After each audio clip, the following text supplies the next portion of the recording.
വണ്ടിപ്പെരിയാറിൽ 6 വയസ്സുകാരിയെ പീഡിപ്പിച്ച് കൊന്ന് കെട്ടിത്തൂക്കിയ സംഭവം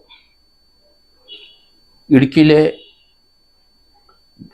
കട്ടപ്പനയിലെ പോക്സോ കോടതി ആ പ്രതിയെ വെറുതെ വിട്ട് കേരളത്തിൽ വലിയ കോളുകളൊക്കെ സൃഷ്ടിച്ചു. ഇപ്പോൾ ആ കേസിൻ്റെ അപ്പീൽ സർക്കാർ ഹൈക്കോടതിയിലേക്ക് നീങ്ങുകയാണ്.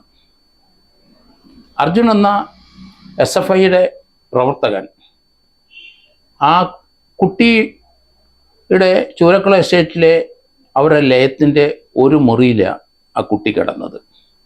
ആരോ പീഡിപ്പിച്ച് അവിടെ ജെല്ലിൽ കൂടെ ചാടി ഇറങ്ങിപ്പോയതായിട്ടാണ് നമുക്ക് മനസ്സിലായിട്ടുള്ളത്. തൊട്ടടുത്ത മുറിയിലാണ് അർജുനൻ താമസിക്കുന്നത്. കുട്ടിയായിട്ട് ഏറ്റവും അടുപ്പമുള്ള അയാൾക്കാണ്. സംശയിക്കത്തക്ക രീതിയിൽ മറ്റൊരാളെ അവിടെ കണ്ടില്ല. അതിനടുത്ത് താമസിക്കുന്ന കുട്ടികളുണ്ടാവും, പക്ഷേ അവരിലേക്ക് ആരും അന്വേഷണം പോയില്ല. ഇയാൾ കുട്ടിയുടെ ഒപ്പം ഉണ്ടായിരുന്നു, കുട്ടിക്ക് മിഠായി വാങ്ങിച്ചു കൊടുത്തു. അങ്ങനെ കുട്ടിയെ പല സന്ദർഭത്തിലും കുട്ടിയുമായിട്ട് വളരെയധികം ബന്ധങ്ങളുണ്ടായി. കുട്ടിയെ ദുരുപയോഗം ചെയ്തു, പീഡിപ്പിച്ചു കൊന്നു എന്ന് മറ്റൊരാളെ തപ്പേണ്ട കാര്യമില്ല. എന്താണ് കോടതി സംഭവിച്ചത്? അതിൻ്റെ കുറ്റച്ചാർജ് കൊടുത്തത് അതിനകത്ത് എവിഡൻസ് ഇല്ല എന്നുള്ള രീതിയിലാണ് കോടതി ആ കേസ് വെറുതെ വിട്ടത്. പക്ഷേ ആ കേസിനകത്ത് വീഴ്ച പറ്റിയത് ആർക്കാണ്? അന്വേഷണ ഉദ്യോഗസ്ഥനാണോ അതോ കോടതിയിലുള്ള എവിഡൻസ് അനലൈസ് ചെയ്തതിലാണ് തെറ്റുപറ്റിയോ?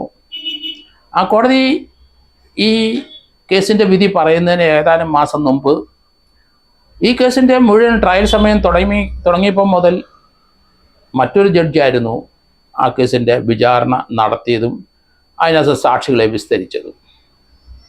അദ്ദേഹത്തിന് ട്രാൻസ്ഫർ ആയി കഴിഞ്ഞപ്പം അദ്ദേഹം റെക്കോർഡ് ചെയ്ത് വെച്ചിരിക്കുന്ന എവിഡൻസും പുതിയ ജഡ്ജി വന്ന ശേഷം അവരുടെ ചുരുങ്ങിയ കാലഘട്ടത്തിൽ ഉള്ളിൽ വിസ്തരിച്ച ആൾക്കാരുടെ എവിഡൻസും ചേർത്തപ്പം അയാളെ ശിക്ഷിക്കേണ്ട എവിഡൻസ് ഇല്ല എന്നാണ് വന്നത്. രാഷ്ട്രീയപരമായി വലിയൊരു ഒച്ചപ്പാടുണ്ടാക്കിയ ഒരു കേസാണ്.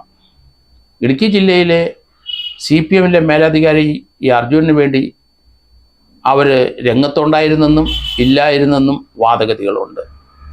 CPIയുടെയും കോൺഗ്രസിൻ്റെയും ഇടുക്കി ജില്ലാ നേതാക്കന്മാർ ഇടുക്കിയിലെ CPM നേതാക്കന്മാരുടെ ഇൻവോൾവ്മെൻറ്റിനെ പറ്റിയും പറഞ്ഞു. ആക്ഷേപങ്ങൾ അങ്ങോട്ടും ഇങ്ങോട്ടൊക്കെ പറന്ന് നടന്നു. പക്ഷേ സർക്കാർ ഒരു തീരുമാനമെടുത്തു, ഹൈക്കോടതിയിൽ അപ്പീൽ പോകാൻ. അപ്പീൽ പോയാലും ശിക്ഷിക്കാനുള്ള എവിഡൻസ് ആ കോടതിയുടെ വിചാരണ സമയത്ത് വന്നു ചേർന്നില്ല എന്നാണ് മനസ്സിലാക്കുന്നത്. അതുകൊണ്ട് എന്താണ് സംഭവിച്ചതെന്ന് നമുക്കറിയത്തില്ല. കാര്യമായ തെറ്റ് പോലീസിനെ പറ്റി, അന്വേഷണ ഉദ്യോഗസ്ഥനും പറ്റി.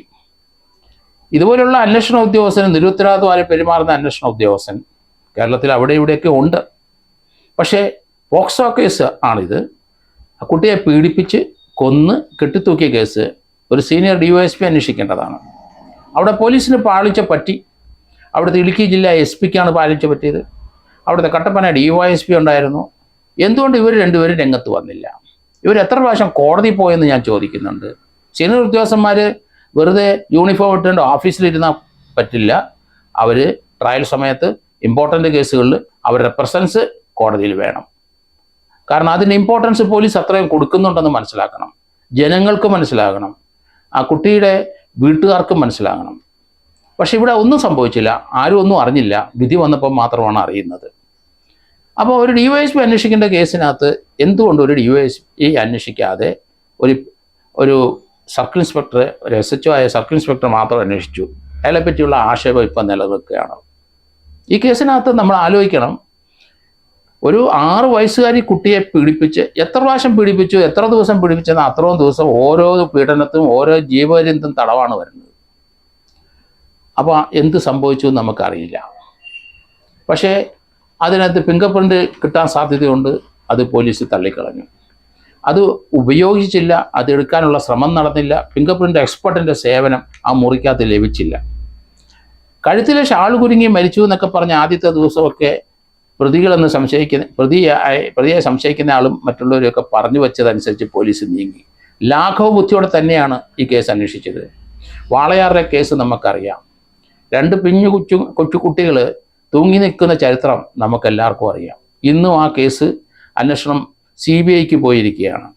അതിനകത്ത് ഏകദേശം 9 വയസ്സുള്ള കുട്ടി എങ്ങനെയാണ് തൂങ്ങി മരിക്കുന്നത്? സംശയം തന്നെ. 12-13 വയസ്സുള്ളൊരു കുട്ടി തൂങ്ങിയാലും 8-9 വയസ്സുള്ളൊരു കൊച്ച് ഒരിക്കലും തൂങ്ങാൻ ഉള്ള മനസ്സില്ല, അതിനുള്ള മാനസികമായ വളർച്ചയില്ല കുട്ടിക്ക്. അങ്ങനെ ചിന്തിച്ചാൽ തന്നെ അതിന് അറിയില്ല.